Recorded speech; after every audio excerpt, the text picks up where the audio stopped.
নমস্কাৰ সকলোকে জয়তে স্বাগতম জনালোঁ। মই দীপক কুমাৰ আজি এটা ব্যতিক্ৰমধৰ্মী ভিডিঅ' লৈ প্ৰস্তুত হৈছোঁ আপোনালোকৰ মাজত। গতিকে আহক কোনো স্কিপ নকৰাকৈ ভিডিঅ'টো চাওঁ। লোককৃষ্টি বুলিলে আমাৰ মনলৈ পোনতে আহি যায় বিয়া গীত, বিহুনাম, আইনাম, বিভিন্ন ধৰণৰ লোককৃষ্টিসমূহ, লগতে নাগাৰা নাম। লগতে উল্লেখযোগ্য এটি বিষয় হ'ল আমাৰ বিবাহস্থলীত আটাইতকৈ জনপ্ৰিয় এটি অনুষ্ঠান হ'ল বেণ্ড পাৰ্টিৰ অনুষ্ঠান। এতিয়া মই আপোনালোকক এই কথাটো এই কাৰণে কৈছোঁ, আমাৰ এই কৃষ্টিসমূহ জীয়াই ৰাখিছে একোজন মহান শিল্পীয়ে। যেনে নাগাৰা নামক জীয়াই ৰাখিছে নাগাৰা নামৰ শিল্পীসকলে, বেণ্ড পাৰ্টিক জীয়াই ৰাখিছে বেণ্ড পাৰ্টিৰ লগত জড়িত শিল্পীসকলে, বা আইনাম ধাইনাম ইত্যাদি কৰি। গতিকে এইখিনিতে মই ক'বলৈ বিচাৰিছোঁ, নাগাৰা নামৰ শিল্পীয়েও কেতিয়াবা বেণ্ড পাৰ্টি বজোৱা দেখিছেনে? এইটো কোনো সাধাৰণ কথা নহয়। আপোনালোকে হয়তো ভাবিছে দীপক কুমাৰে কি ভিডিঅ' বনাইছে, কোনোবা বেণ্ড পাৰ্টি বজাইছে তাততো ভিডিঅ' বনাবলগীয়া কিয় হ'ল? এতিয়া মই আপোনালোকৰ মাজত এইকাৰণে ভিডিঅ'টো প্ৰস্তুত কৰিছোঁ, অসমৰ নাগাৰা নামৰ কাণ্ডাৰী ব্যক্তি ৰামচৰণ ভৰালীদেৱ আমাৰ সকলোৰে শ্ৰদ্ধাৰ, সকলোৱে তেখেতক চোৱাৰ বাবেই কিমান দূৰৰ পৰা মানুহবিলাক যায়।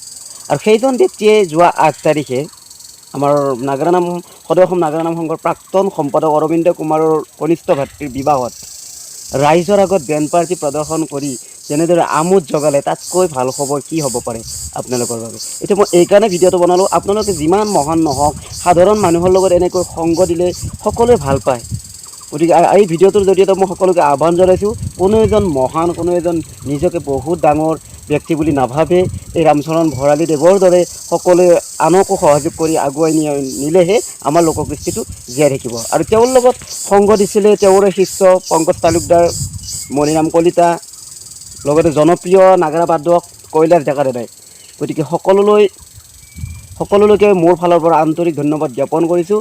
আহক এনেদৰে আমাৰ লোককৃষ্টিক আগুৱাই নিওঁ, ইজনে সিজনৰ লগত হাত ধৰাধৰি কৰিব লাগিব।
ৰামচৰণ ভৰালীদেৱৰ সুস্বাস্থ্য আৰু দীৰ্ঘায়ু কামনা কৰিছোঁ।